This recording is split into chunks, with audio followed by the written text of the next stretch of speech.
Gue, toxic relationship itu adalah suatu hubungan romansa yang is more worse than it is good. Anything, but intinya adalah hubungan yang menyakiti sih. Gitu. I think in general, what I consider a toxic relationship is any dynamic or situation where your physical and mental well-being are being put at harm. Secara singkat bisa didefinisikan sebagai an unhealthy love relationship between two people. For me, it's a situation in a relationship where there is no more equal compassion, respect, and love to the point where two people that work as a team together to make the relationship work, and instead ada yang direndahin tapi ada satu juga yang diprioritasin. So yeah, it's just an imbalance of love yang diperjuangin for basically just pain.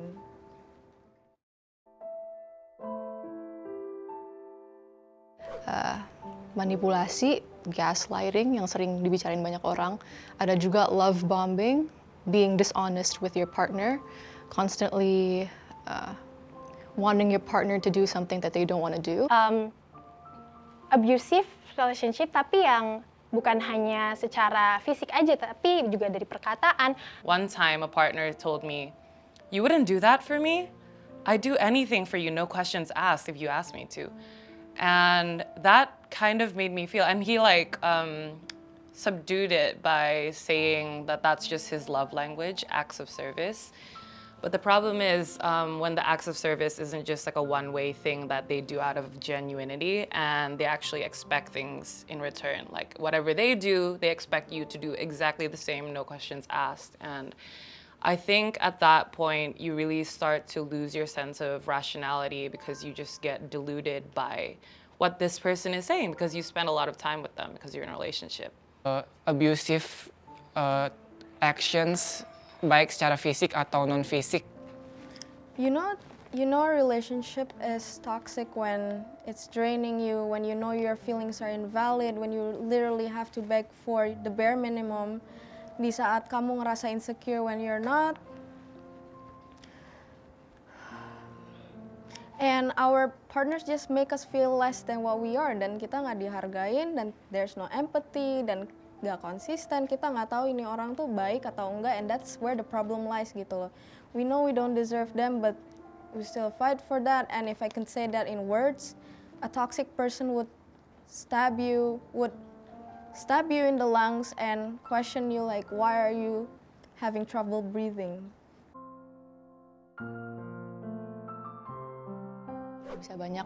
Kita bisa lihat dari psychological background dari pelaku dan penyintas dari toxic relationship itu sendiri. Kita bisa lihat dari environment orang-orang itu. Kita juga bisa lihat dari kondisi orang-orang itu. Tapi menurut aku it all boils down to the lack of respect that the abuser does to their partner. It's a complex problems gitu, tapi biasanya toxic relationship ini tuh berawal dari jealousy atau mungkin obsesif yang orang lain punya terhadap pasangannya gitu. Jadi kayak ujung-ujungnya daripada menunjukkan rasa cintanya justru malah itu menyakiti pasangannya, atau justru malah menahan pasangannya untuk berkembang dan jadi berkembang ke arah toxic relationship gitu. I don't know, but I've noticed in a lot of situations is that there's a lot of emphasis on having to compromise and fight for the relationship. And it kind of gets rewarded in this sense that like you're working hard for the relationship when you make sacrifices and compromises. But to what extent are you going to compromise this stuff? Because you start losing your own values, your own identity, and everything just gets dictated by your partner's behavior. And I think that's how things start getting out of hand. Salah satu pihak tuh kayak merasa itu ya lebih dominate di dalam suatu hubungan. In my case, I used to be in a toxic relationship. Best friends for 3 years, deketin setahun, jadian 2 tahun, just quite close gitu loh. The moment someone realizes they have us in the palm of their hands, mereka bakal seenaknya sama kita because they know we're not gonna go anywhere. And it all went downhill when you love someone more than you love yourself.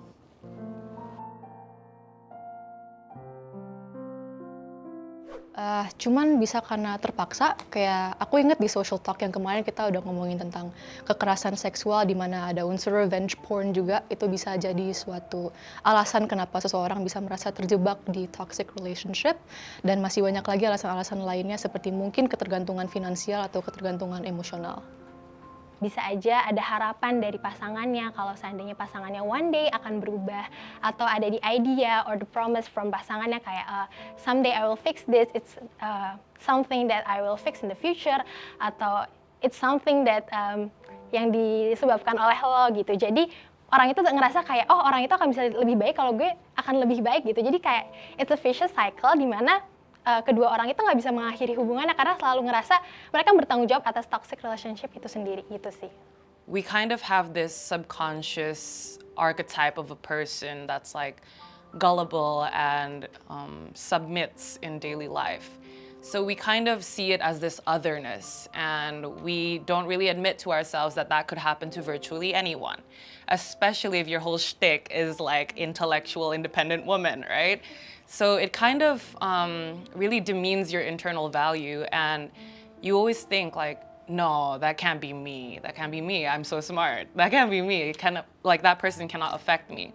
But the thing is, it happens to the best of us, and that's why it's really hard to admit things at the first start. Dalam teori komunikasi tuh orang yang lebih lemah tuh biasanya membutuhkan hubungan dia dengan pacarnya gitu.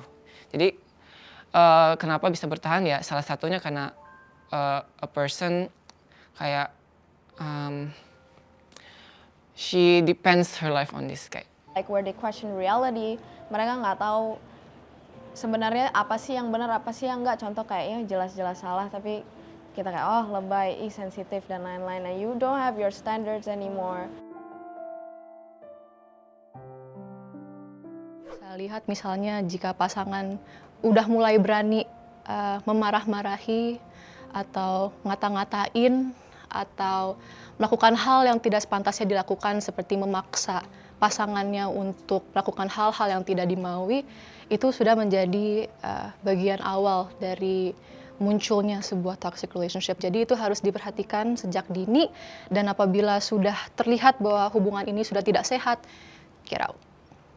Mungkin lebih ke coba kontemplasi gitu, coba renungin kayak apa hubungan ini tuh bikin gue berkembang nggak? Apakah hubungan ini malah justru bikin gue degrade, atau malah justru bikin gue semakin sengsara, atau malah bikin rasa cinta yang gue jalan ini tuh bukan cinta lagi, jatuhnya udah obsesif dan jatuhnya cuma mempertahankan hubungan yang hanya menyakiti satu sama lain gitu. Jadi kayak banyak-banyak berdialog sama diri sendiri, dan if you feel like kayaknya gue udah nggak bisa dan kayaknya udah stuck banget dalam pikiran, seek help, baik itu ke psikolog ataupun ke psikiater ataupun ke ahli lainnya. Okay, so the first thing to emphasize is admitting it to yourself, because I feel like it really affects your ego to be on the bad end of a toxic relationship. You're like, I cannot believe I let that happen.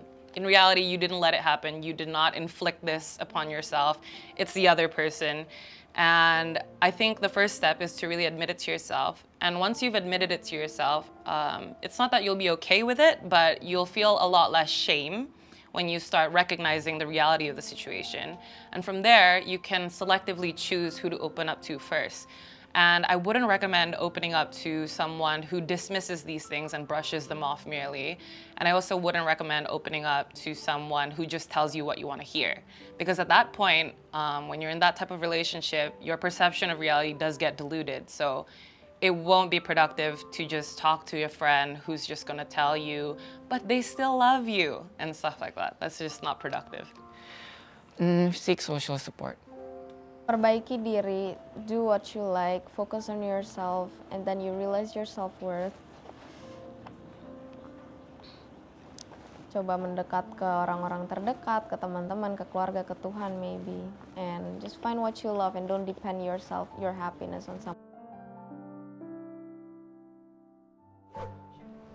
Menurut aku, dari lingkungan kampusnya itu sendiri kita harus supportive dan menghilangkan segala macam unsur judgment atau kita harus menjadi lebih terbuka dengan orang-orang ini supaya mereka nyaman untuk curhat dan cerita-cerita dengan kita, dan tentunya kita harus mengawal mereka untuk melakukan apa yang penyintas inginkan, misalnya dilaporkan atau misalnya ingin bantuan lebih lanjut. Kalau dari kampus sendiri, yang penting bisa menciptakan ruang aman sih kalau menurut aku. Yang penting itu ketika kampus berhasil menciptakan ruang aman bagi orang untuk bercerita ataupun meluapkan keresahannya, dan mereka bisa menceritakan kalau seandainya mereka terlibat dalam toxic relationship, dan kayak kampus bisa ngebantu cari ahli ataupun istilahnya melakukan mediasi dan lain-lain. Dan menurut aku itu penting dan bisa tercapai kalau seandainya kampus bisa menunjukkan gitu kalau seandainya mereka tidak akan mendiskriminasi ataupun istilahnya merendahkan cerita-cerita para penyintas dari toxic relationship itu sendiri. In my opinion, what would make me see the most change is if there's just this really strong consensus among the lecturers and the student body and everything like that, that sex is a thing and relationships are things as well.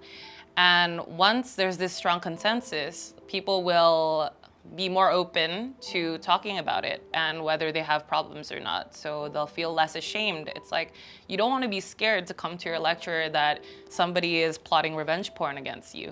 Menurut aku kampus yang baik tuh terbuka akan hal sensitif ini, dan harusnya kayak memberikan pendampingan yang baik. Maybe be more responsive towards it and not hide it.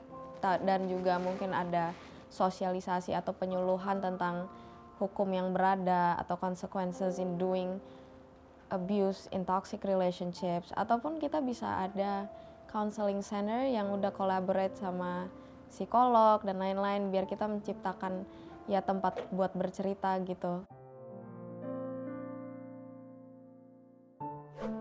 It's really easy to blame yourself in situations like this, apalagi di dunia di mana media sangat meromantisasi dan mengglamorisasikan toxic relationship. I just want to remind you that you can't fix anybody. It's not possible and you are deserving of so much more. Intinya know your value, dan hopefully someday you will able to get this realization untuk segera keluar dan seek help. Itu yang penting banget.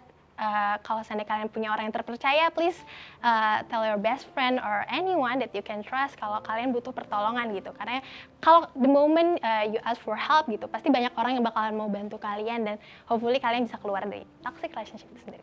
Definitely talking to friends help, and I just wanted to say, don't do this self-fulfilling prophecy where you're like, I'm a shit person, so I deserve this crap that's coming to me. And yeah, you don't deserve it. You didn't inflict it upon yourself. So I hope you realize that you're worth more than that. You are not alone. Maybe if you feel down or having a negative effects from this relationship, you are better finding someone else than a toxic relationship. Ya intinya know your self-worth and hargain diri sendiri and not expect that from someone else. And I'm gonna turn this pain into power, and I'm gonna do great, way better than when I was with you. Yay.